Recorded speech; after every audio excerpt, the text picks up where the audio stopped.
Please welcome one of our great community storytellers, Jenny Cargill.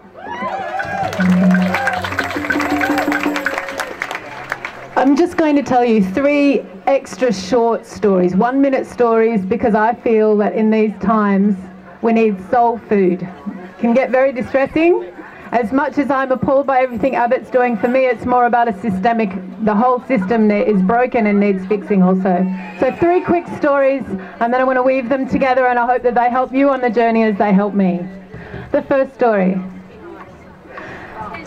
There was once a very large city when the motto of the people seemed to be, what's mine is mine and what's yours is mine. It was kind of like living in an entire city of 2-year-olds. Well, not my 2-year-old or your 2-year-old, but other people's 2-year-olds. And they were not only greedy, but they were also really cruel. And there was only one kind adult in the entire city. And this was an old woman who spent her days walking through the streets of the city, shouting and begging people to please change their ways and find the kindness in their heart. Well, at first some people listened to her, but after a while they decided she was just a mad old woman, and they started going back to their usual greedy, cruel ways.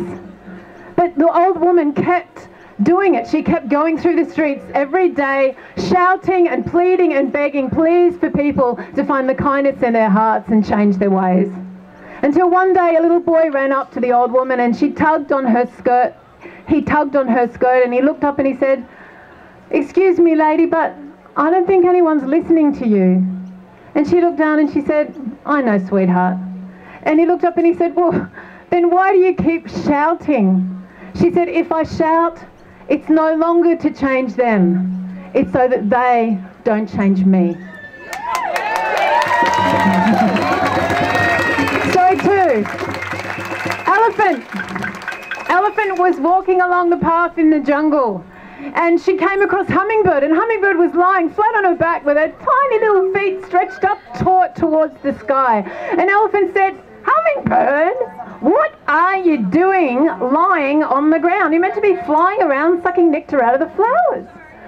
And Hummingbird said, "Well, I have heard that the sky is falling and I am ready to catch the sky."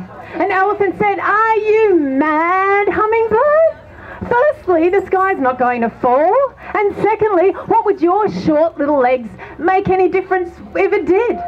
And Hummingbird, pushing her feet even more towards the sky, she said, "Elephant, I am doing what I can do. When will you join me and do what you can do?" Story 3. A story from China. Good luck, bad luck. There was once a farmer who had a very old horse to help him till his fields. And one day that old horse got sick of his work and just ran off in the hills. And all the farmer's neighbours came around and commiserated and said, "Oh, what bad luck." These Chinese people have become Jewish somehow. "Oh, what bad luck." And the Chinese farmer said, "Well, good luck, bad luck, who knows?"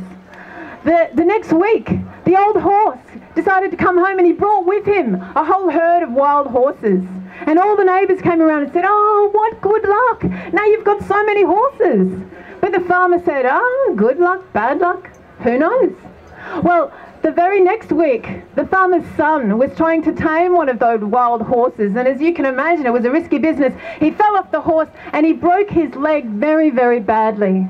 So all the farmer's neighbours came around and they commiserated and they said, "Oh, what bad luck in the middle of the harvest season for your eldest son to be so badly injured." And the farmer said, you know what he said?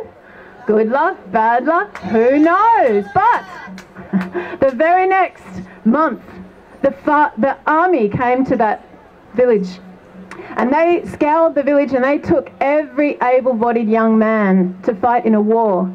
But the farmer's son, his leg was so badly broken, they couldn't take him. Now, was that good luck or was that bad luck? And my prayer is that the silver lining in this terrible turn of Australian politics to the right, the silver lining is that it's catalysing this amazing grassroots movement. And while we might feel like hummingbirds right now, if we persist and we keep doing it, just like the old woman who had to do it for her own soul, if we just persist to keep doing it, there's the chance we'll become like a stampede of elephants. Thank you. you.